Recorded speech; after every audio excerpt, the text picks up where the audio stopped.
നമസ്കാരം, ഞാൻ മഞ്ജുഷ. പ്രധാന വാർത്തകൾ. പനച്ചിക്കാട് പഞ്ചായത്തിൽ തെരഞ്ഞെടുപ്പ് പോര് മുറുകി. 24 വാർഡുകളിൽ 85 സ്ഥാനാർത്ഥികൾ. ജനവിധി തേടുന്നവരിൽ നിലവിലെ പ്രസിഡന്റും 5 മുൻ പ്രസിഡന്റുമാരും. പള്ളിക്കത്തോട് പഞ്ചായത്തിൽ ത്രികോണ മത്സരം ശക്തം. ഭരണം നിലനിർത്താൻ NDA ന്യൂനതകൾ ചൂണ്ടിക്കാട്ടി UDF LDF മുന്നണികൾ. മണർകാട്ട് അനധികൃത ഓട്ടോ സ്റ്റാൻഡ് മാറ്റണമെന്ന് പോലീസ്. ഓട്ടോറിക്ഷകൾ പാർക്ക് ചെയ്യുന്നത് വൺവേയിലേക്ക് കയറ്റി പരിഹാരം നിർദ്ദേശിച്ച് പഞ്ചായത്ത്. പാലാ ജൂബിലിക്ക് കൊടിയേറി. പ്രധാന തിരുനാൾ ഡിസംബർ 7-8 തീയതികളിൽ. പാലായ്ക്കിനി ആഘോഷരാവുകൾ. വാർത്തകൾ വിശദമായി. തെരഞ്ഞെടുപ്പ് തീയതി അടുത്തതോടെ സ്ഥാനാർത്ഥികളും പ്രചരണ ചൂടിലാണ്. പനച്ചിക്കാട് പഞ്ചായത്തിൽ അക്ഷരാർത്ഥത്തിൽ പോര് മുറുകി. 24 വാർഡുകളിലായി 86 സ്ഥാനാർത്ഥികളാണ് ജനവിധി തേടുന്നത്. ഇതിൽ നിലവിലെ പ്രസിഡന്റും മുൻ 5 പഞ്ചായത്ത് പ്രസിഡന്റുമാരും ഉൾപ്പെടും.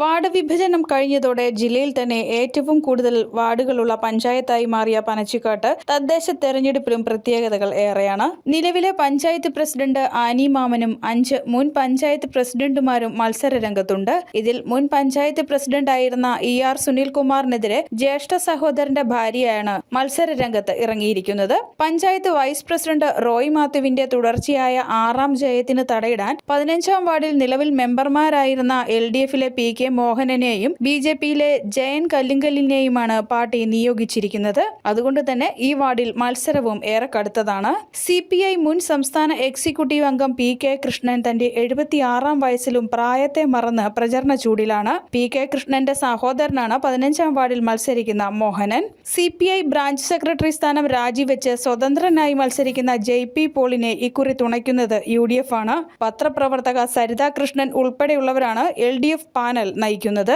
BJPയിൽ നിലവിലെ അംഗങ്ങളായ സുമാ മുകുന്ദൻ, ഡോക്ടർ ലിജി വിജയകുമാർ, മുൻ അംഗം ഡോക്ടർ EK വിജയകുമാർ എന്നിവരും ഇക്കുറി ജനവിധി തേടുന്നുണ്ട്. കോൺഗ്രസ് ബ്ലോക്ക് പ്രസിഡന്റും പള്ളം ബ്ലോക്ക് പഞ്ചായത്ത് ക്ഷേമകാര്യ സ്ഥിരം സമിതി അധ്യക്ഷനുമായ സിബി ജോൺ കൈതയിൽ, മണ്ഡലം പ്രസിഡന്റ് ജയൻ P മഠം എന്നിവരുടെ നേതൃത്വത്തിലാണ് UDF panel. News bureau, Kottayam. Kanjirappally നിയോജക മണ്ഡലത്തിലെ NDA ഭരിക്കുന്ന ഏക പഞ്ചായത്താണ് പള്ളിക്കത്തോട് ഗ്രാമപഞ്ചായത്ത്. തദ്ദേശ ഭരണ തെരഞ്ഞെടുപ്പ് അടുത്തതോടെ തുടർ ഭരണം പിടിക്കുക എന്ന ലക്ഷ്യത്തോടെ NDAയും നിലവിലെ ഭരണസമിതിയുടെ ന്യൂനതകൾ ചൂണ്ടിക്കാട്ടി LDFും ഭരണം മാറി വരുമെന്ന പ്രതീക്ഷയിൽ UDFും പ്രചരണ ചൂടിലാണ്. കാഞ്ഞിരപ്പള്ളി നിയോജക മണ്ഡലത്തിൽ NDA ഭരണത്തിലുള്ള ഏക പഞ്ചായത്താണ് പള്ളിക്കത്തോട്. വിഭജനത്തിന് മുൻപ് 13 വാർഡുകളുണ്ടായിരുന്ന ഇവിടെ 7 വാർഡുകളിലും NDA സ്ഥാനാർത്ഥികൾ വിജയിച്ചാണ് അധികാരത്തിലേറിയത്.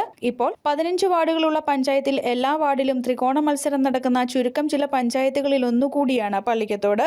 തുടർ ഭരണം പിടിക്കുക എന്ന ഒറ്റ ലക്ഷ്യത്തോടെയാണ് ഇക്കുറി BJP പ്രചരണത്തിന് ഇറങ്ങിയിരിക്കുന്നതെന്ന് നിലവിലെ ക്ഷേമകാര്യ standing committee chairman Sanu Shankar പറയുന്നു. BJPയുടെ ഒരു പ്രധാനപ്പെട്ട ലക്ഷ്യം എന്ന് പറയുന്നത് പള്ളിക്കത്തോടിനെ ഏറ്റവും നല്ല ഒരു വികസന പാതയിലേക്ക് എത്തിക്കുക എന്നുള്ളതാണ്.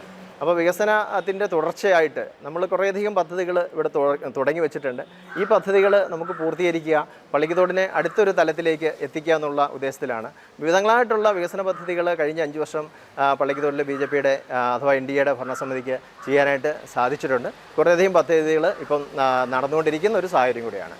അപ്പം ഈ ഒരു സാഹചര്യത്തിൽ ഭരണ തുടർച്ച എന്നുള്ള ലക്ഷ്യത്തിലാണ് BJP ജനങ്ങളെ അഭിമുഖീകരിക്കുന്നത്. ജനങ്ങളിൽ നിന്നും നല്ല പിന്തുണ ഞങ്ങൾക്ക് ലഭിക്കുന്നുണ്ട്. പഞ്ചായത്തിലെ റോഡുകളുടെ ശോച്യാവസ്ഥയും റോഡ് ഫണ്ട് ലാപ്സാക്കിയ പഞ്ചായത്ത് ഭരണസമിതിയുടെ കെടുകാര്യസ്ഥതയും ചൂണ്ടിക്കാട്ടിയാണ് UDF പ്രചരണം. 2020 വരെ തങ്ങൾക്കൊപ്പം നിന്ന ജനങ്ങൾ ഇനിയും UDFിനെ അധികാരത്തിലേറ്റുമെന്ന ഉത്തമ വിശ്വാസവും ഇവർക്കുണ്ട്. പള്ളിക്കത്തോടിനെ സംബന്ധിച്ചിടത്തോളം കഴിഞ്ഞ 5 വർഷത്തെ ഭരണം ഒരു മാറ്റം ആഗ്രഹിക്കുന്ന ജനങ്ങൾ ഭരണ സംവിധാനം ഒന്ന് മാറി വരണമെന്നും ആഗ്രഹിക്കുന്നുണ്ട്. കോൺഗ്രസ് പാർട്ടി ഒറ്റയ്ക്ക് ഭരണം എടുക്കുമെന്നാണ് ഞങ്ങളുടെ എല്ലാം വിശ്വാസം. അപ്പം അതിനുവേണ്ടിയുള്ള ഞങ്ങൾ സർവ്വശക്തിയും ഉപയോഗിച്ച് പാർട്ടി ഘടകങ്ങളെല്ലാം ശക്തമായ രീതിയിൽ രംഗത്തുണ്ട്. ഒറ്റക്കെട്ടായി പ്രവർത്തിക്കുന്നത്. ഇവിടെ വിമതശല്യമില്ല എന്നുള്ളതാണ് ഏറ്റവും വലിയ കാര്യം. പ്രശ്നമില്ല. സീറ്റ് സംബന്ധിച്ച തർക്കങ്ങളും ഒന്നും ഉണ്ടായില്ല. ജനങ്ങൾ നല്ലൊരു മാറ്റം, ഞങ്ങളൊക്കെ ഫീൽഡിലൊക്കെ ചെല്ലുമ്പോൾ എന്തു വന്നാലും കഴിഞ്ഞ ഭരണ സംവിധാനത്തെ ഒന്ന് മാറ്റിയെടുക്കണം എന്നുള്ള ശക്തമായ അഭിപ്രായം ജനങ്ങളുടെ ഭാഗത്തുനിന്ന് ഉണ്ടാകുന്നുണ്ട്. ദീർഘവീക്ഷണമില്ലാത്ത പദ്ധതികളാണ് NDA നടപ്പാക്കിയവയിൽ ഭൂരിപക്ഷം എന്നാണ് LDFിന്റെ വിലയിരുത്തൽ. ജനങ്ങൾക്ക് നൽകിയ വാഗ്ദാനങ്ങൾ പാലിക്കാൻ കഴിഞ്ഞിട്ടില്ലെന്നും ഇവർ കുറ്റപ്പെടുത്തുന്നു. പഞ്ചായത്തിൻ്റെ സർവതോമുഖമായ വികസനത്തിന് ഒന്ന് പ്രോത്സാഹിപ്പിക്കാൻ കഴിയുന്ന, ഒന്ന് ബൂസ്റ്റ് ചെയ്യാൻ കഴിയുന്ന ഒരു പദ്ധതിയും ഈ കാലഘട്ടത്തിൽ വന്നില്ല. അതിൽ ജനങ്ങൾക്ക് വളരെ നിരാശയുമുണ്ട്. പ്രതീക്ഷിക്കുന്നവർക്കൊക്കെ നിരാശയായി. അതുമാത്രമല്ല, കാര്യക്ഷമമായ പ്രവർത്തനം കാഴ്ചവെക്കാൻ കമ്മിറ്റി കഴിയാതെ പോയി എന്നുള്ള വിമർശനവും ഉണ്ട്. പ്രത്യേകിച്ചും റോഡുകളുടെയൊക്കെ ശോച്യാവസ്ഥ വളരെയധികം ആളുകളെ പ്രകോപിപ്പിച്ചിട്ടുണ്ട്. അതിനുശേഷം ആ റോഡുകൾ നന്നാക്കിയപ്പോൾ അവിടെയും വേണ്ടത്ര കാര്യക്ഷമത ഇല്ലാതെയുള്ള റോഡ് നന്നാക്കിയ തൊട്ടുപുറകെ പൊളിയുന്ന അത്തരം അവസ്ഥകളൊക്കെ ഉണ്ടായപ്പോൾ വലിയ പ്രതിഷേധം ജനങ്ങളിലൊക്കെ ഉണ്ടായിട്ടുകയും ഒട്ടേറെ സമരങ്ങൾക്കത് കാരണമാകുകയും ചെയ്തിട്ടുണ്ട്. അങ്ങനെയുള്ള ഒരു പരിസ്ഥിതിയിലാണ് ഈ പുതിയ ഇലക്ഷൻ ഇപ്പോൾ വരുന്നത്. ഈ വർഷം 15 സീറ്റാണ് ഇവിടെ മത്സരിക്കാനുള്ളത്.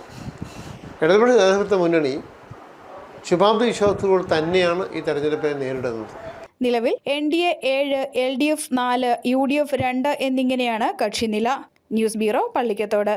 നിരന്തരമായി ജനങ്ങളുമായുള്ള സമ്പർക്കം മൂലം ജനഹൃദയങ്ങളിൽ ഇടം നേടിയ ജയകൃഷ്ണൻ വിജിയുടെ പ്രചരണം ഊർജിതമായി. ചിറക്കടവ് പഞ്ചായത്ത് 15-ാം വാർഡിലെ ഇടത് സ്ഥാനാർത്ഥിയാണ് ജയകൃഷ്ണൻ. കന്നി അംഗത്തിൽ വിജയക്കൊടി പാറിക്കാനുള്ള തീവ്ര ശ്രമത്തിലാണ് ചിറക്കടവ് പഞ്ചായത്തിലെ ഇടത് സ്ഥാനാർത്ഥി ജയകൃഷ്ണൻ വിജി. പഞ്ചായത്തിൽ 15-ാം വാർഡിൽ ജനവിധി തേടുകയാണ് ജയകൃഷ്ണൻ. ബികോം ബിരുദധാരിയായ ജയകൃഷ്ണൻ യുവജന പോരാട്ടങ്ങളിലൂടെ ശ്രദ്ധേയനാണ്.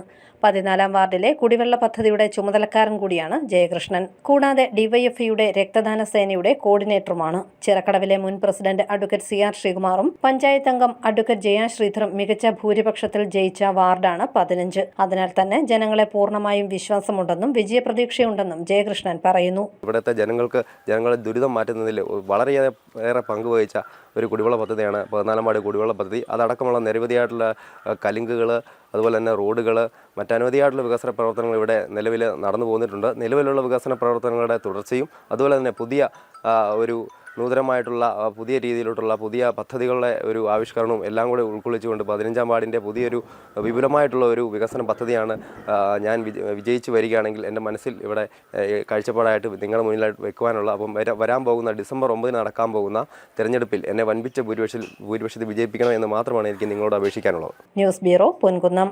ചിറക്കടവ് പഞ്ചായത്തിൽ വാശിയേറിയ മത്സരം നടക്കുന്ന വാർഡാണ് 3-ാം വാർഡ്. NDA സ്ഥാനാർത്ഥി RS അജിത് കുമാർ പ്രചരണം 3-ാം ഘട്ടത്തിലെത്തി. ചിറക്കടവ് ഗ്രാമപഞ്ചായത്ത് 3-ാം വാർഡിൽ വാശിയേറിയ പോരാട്ടമാണ് ഇക്കുറി. NDA സ്ഥാനാർത്ഥി RS അജിത് കുമാർ പ്രചരണ രംഗത്ത് സജീവമാണ്. അജിത് കുമാറിന്റെ പ്രചരണം അവസാന ഘട്ടത്തിലെത്തി. വോട്ടർമാരോട് സംവദിച്ചും അവരിൽ ഒരാളായും താമര ചിഹ്നത്തിൽ വോട്ട് തേടുകയാണ് അജിത് കുമാർ. മുൻ ക്ഷേത്ര സംരക്ഷണ സമിതി ജനറൽ സെക്രട്ടറി, ജാഗരൺ മഞ്ചിന്റെ ദേശീയ സമിതി അംഗം, BJP സംസ്ഥാന സമിതി അംഗം തുടങ്ങിയ നിലകളിൽ പ്രവർത്തിച്ചു. ഗ്രാമപഞ്ചായത്തിൽ 3-ാം വാർഡ് പത്തിയാരി വാർഡിൽ NDAയുടെ സ്ഥാനാർത്ഥിയായിട്ട് മത്സരിക്കുകയാണ്. BJPയുടെ താമര ചിഹ്നത്തിൽ വോട്ട് ചെയ്ത് എല്ലാവരും, ഈ വാർഡിലെ നല്ലവരായ ജനങ്ങൾ, രാഷ്ട്രീയ മത ജാതി വ്യത്യാസമില്ലാതെ എല്ലാവരെയും ചേർത്തു പിടിക്കുമെന്ന് ഉറപ്പ് നൽകിക്കൊണ്ട് എല്ലാവരുടെയും ആഗ്രഹങ്ങൾ സഫലീകരിക്കുമാറ് ഈ പ്രവർത്തനത്തിൽ അവരുടെ കൂടെ ഉണ്ടാകുമെന്ന് ഉറപ്പ് നൽകിക്കൊണ്ട് എല്ലാവരുടെയും വോട്ടുകൾ താമര ചിഹ്നത്തിൽ രേഖപ്പെടുത്തി വിജയിപ്പിക്കണമെന്ന് അഭ്യർത്ഥിക്കുകയാണ്. BJPയുടെ അഖിലേന്ത്യാ നേതാക്കളായ JP നദ്ദ, മന്ത്രി ജോർജ് കുര്യൻ, കുമ്മനം രാജശേഖരൻ തുടങ്ങിയവരുമായും അടുത്ത ബന്ധം പുലർത്തുന്നയാളാണ് RS Ajith Kumar. News bureau, Ponkunnam. Mannarkkad പഞ്ചായത്തിലെ അനധികൃത ഓട്ടോ സ്റ്റാൻഡ് മാറ്റണമെന്ന് പോലീസ് ആവശ്യപ്പെട്ടു. വൺവേയിലേക്ക് കയറ്റി ഓട്ടോറിക്ഷ പാർക്ക് ചെയ്യുന്നത് ഗതാഗത കുരുക്കിന് കാരണമാകുന്നെന്ന് അധികൃതർ ചൂണ്ടിക്കാട്ടി. ഇതിനെതിരെ തൊഴിലാളികൾ പ്രതിഷേധിച്ചു. മണ്ണാർക്കാട് പഞ്ചായത്തിലെ അനധികൃത ഓട്ടോ സ്റ്റാൻഡ് നീക്കണമെന്ന് പോലീസ് ആവശ്യപ്പെട്ടു. വൺവേയിലേക്ക് ഓട്ടോറിക്ഷകൾ കയറ്റി പാർക്ക് ചെയ്യുന്നത് മണ്ണാർക്കാട് കവലയിൽ വലിയ ഗതാഗത കുരുക്കിന് കാരണമാകുന്നതായി ചൂണ്ടിക്കാട്ടിയാണ് മോട്ടോർ വെഹിക്കിൾ ഡിപ്പാർട്ട്മെന്റ് അവിടെ നിന്നും ഓട്ടോ സ്റ്റാൻഡ് മാറ്റണമെന്ന് ആവശ്യപ്പെട്ടത്. നിലവിൽ ഇവിടെ ഓട്ടോ സ്റ്റാൻഡ് ഇല്ലാത്തതാണെന്നും ഈ സ്റ്റാൻഡ് ഗതാഗത കുരുക്കിന് കാരണമാകുന്നതായും കാണിച്ച് ഓട്ടോ തൊഴിലാളികൾക്ക് മോട്ടോർ വാഹന വകുപ്പ് താക്കീതും പെറ്റിയും നൽകിയിരുന്നു. വർഷങ്ങളായിട്ട് കിടന്ന് ഓടിക്കൊണ്ടിരിക്കുന്നത്, അതും പുറത്തുനിന്ന് വന്ന ആൾക്കാരൊന്നുമല്ല, ഇവിടെയുള്ള ജനിച്ചു പിള്ളേരാണ് മുഴുവൻ ഓടുന്നത് വാഹനങ്ങൾ. ഒരു നേരത്തെ അരിമേടിക്കാൻ വേണ്ടി വന്ന് കിടക്കുന്ന ഇവിടെ ബാക്കിയുള്ള കാര്യങ്ങളെല്ലാം ഭംഗിയായിട്ട് നടക്കുന്നുണ്ട്. ഈ ഓട്ടോറിക്ഷ ഈ സൈഡിൽ കിടന്നതിന് ഒരു സുപ്രഭാതത്തിൽ ഓടി ഇങ്ങോട്ട് വന്നിട്ട് വെഹിക്കിൾമാർ പറയുന്നു ഇവിടെ ഓടാൻ പറ്റത്തില്ല, ഈ സ്റ്റാൻഡ് കിടക്കാൻ പറ്റത്തില്ല, ഈ സ്റ്റാൻഡ് നിലവിലില്ല എന്നൊക്കെയാണ് അവർ പറയുന്നത്. ഇവിടെ കടന്നാൽ 3 ദിവസത്തേക്ക് പെറ്റി എഴുതി തരും, 250 രൂപ വീതം. അത് കോടതിയിൽ അടയ്ക്കണം, അത് അടച്ചില്ലെങ്കിൽ ലൈസൻസ് ക്യാൻസൽ, വണ്ടിയുടെ പെർമിറ്റ് കളയും എന്നൊക്കെയാണ് പറയുന്നത്. ഇതിൽ പ്രതിഷേധിച്ച ഓട്ടോ തൊഴിലാളികൾ പഞ്ചായത്ത് സെക്രട്ടറിയുമായി തർക്കത്തിലായി.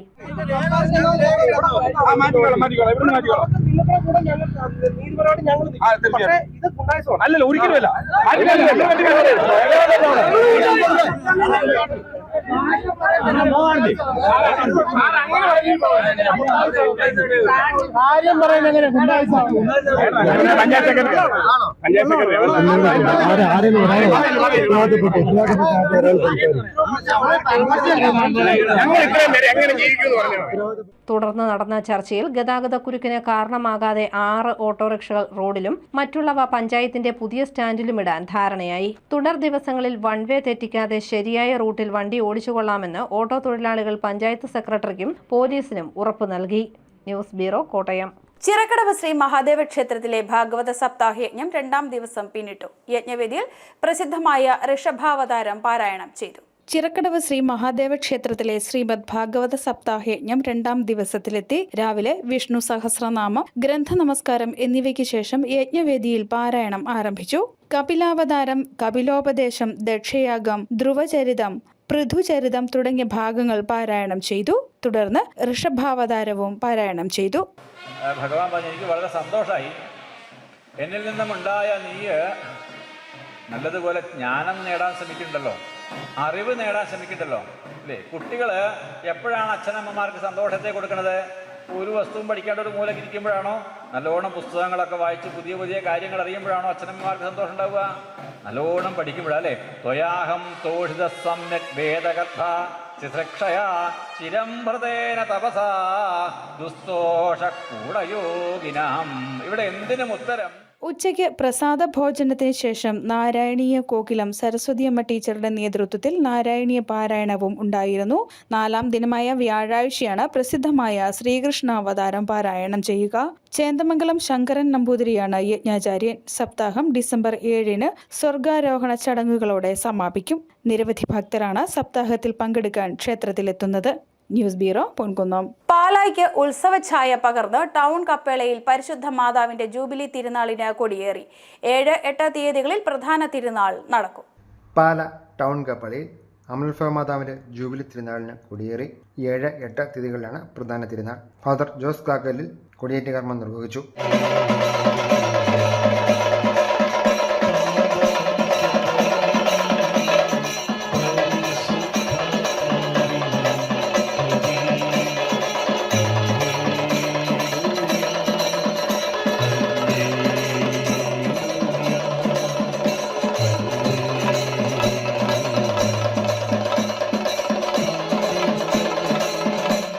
ലാലം പഴയ പള്ളി വികാരി ഫാദർ ജോസഫ് തടത്തിൽ, പുത്തൻപള്ളി വികാരി ഫാദർ ജോർജ് മൂലച്ചാലിൽ തുടങ്ങിയവരും സന്നിഹിതരായിരുന്നു.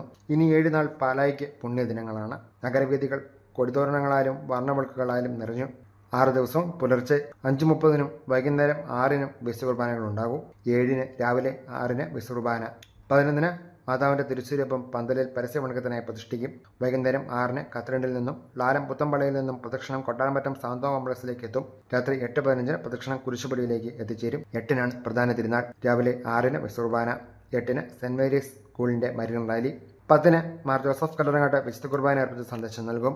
ഉച്ചകഴിഞ്ഞ് 2:30-ന് ജൂബിലി ഘോഷയാത്ര, തുടർന്ന് ബൈബിൾ ടാബ്ലോ മത്സരവും 2 വീലർ ഫാൻസി ഡ്രസ് മത്സരവും. വൈകുന്നേരം 5-ന് പ്രസിദ്ധമായ പട്ടണ പ്രദക്ഷിണം നടക്കും. 9-ന് രാവിലെ 11-ന് മാതാവിന്റെ തിരുസ്വരൂപം തിരികെ പ്രതിഷ്ഠിക്കുന്നതോടെ തിരുനാളിന് സമാപനമാകും. ന്യൂസ് ബ്യൂറോ, പാല. ഡിസംബർ 19-ന് ആരംഭിക്കുന്ന പാലാ രൂപതയുടെ 43ാമത് ബൈബിൾ കൺവെൻഷന്റെ പന്തൽ കാൽനാട്ട് കർമ്മം നടന്നു. കാൽനാട്ട് കർമ്മം മാർ ജോസഫ് കല്ലറങ്ങാട്ട് നിർവഹിച്ചു.